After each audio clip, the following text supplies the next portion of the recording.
நல்ல டேஸ்டான ஹெல்த்தியான எள்ளு சாதம் எப்படி செய்யுதுன்னு பார்க்கலாம். இன்னைக்கு எள்ளு சாதம் செய்யலாங்க.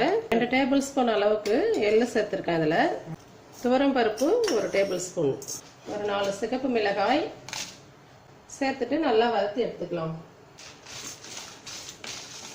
பருப்பு சிம்லேயே வச்சுட்டு வறுத்துக்கலாங்க, இப்போதான் ரொம்ப நல்லாயிருக்கும். அதெல்லாம் நல்லா பொரிஞ்சு வந்திருக்கு பாருங்கள். எள்ளு லைட்டாக வெடிக்க ஆரம்பிச்சிருக்கு. இந்த ஸ்டேஜில் ஒரு 2 டேபிள் ஸ்பூன் அளவுக்கு தேங்காய் சேர்த்துறேன். தேங்காய் துருவல் சேர்த்துட்டு நல்லா வறுத்து எடுத்துக்கலாம்.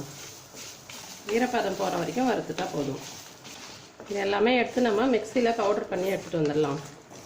தேங்காய் துருவலில் இருக்க ஈரப்பதம் போன உடனே நம்ம ஸ்டவ் ஆஃப் பண்ணிக்கலாம். ஈரப்பதம் இல்லாமல் இருக்குது. நம்ம ஸ்டவ் ஆஃப் பண்ணிவிட்டு மிக்சியில் போட்டு நல்லா பவுடர் பண்ணி எடுத்துகிட்டு வந்துடுறேன். வறுத்த எள்ளு பருப்பெல்லாம் பொடி பண்ணியாச்சுங்க. இப்போ சாதம் எப்படி தாளிக்கிறதுன்னு பார்க்கலாம். கடாயில் 1 ஸ்பூன் நெய் விட்டுருக்கேன். 2 ஸ்பூன் எண்ணெய் விட்டுக்கலாம். ஒரு 1/4 ஸ்பூன் கடுகு சேர்த்துக்கலாம். கடுகு பொரிஞ்ச உடனே 1 டேபிள் ஸ்பூன் உளுத்தம்பருப்பு, கடலை பருப்பு 2 டேபிள் ஸ்பூன் சேர்த்துக்கலாம்.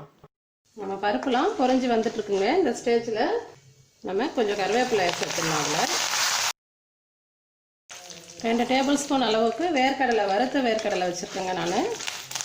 அதையும் இது கூடவே சேர்த்துருக்கேன். அடுப்பு சிம்மில் வச்சுட்டு நம்ம இது கூட ரைஸ் சேர்த்துக்கலாங்க. உதிராக வடித்த சாதத்தை சேர்த்துக்கலாம். நம்ம அரைச்சி வச்ச எள்ளு பொடியை இது கூட சேர்த்துடலாம். இந்த டிஷ்ஷுக்கு தேவையான அளவு உப்பு சேர்த்துக்கலாம். சேர்த்துட்டு நம்ம இதெல்லாம் ஒன்றா மிக்ஸ் பண்ணிடலாம்.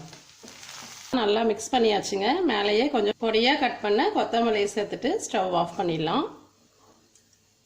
நல்லா சூப்பரான டேஸ்டான எள்ளு சாதம் ரெடி.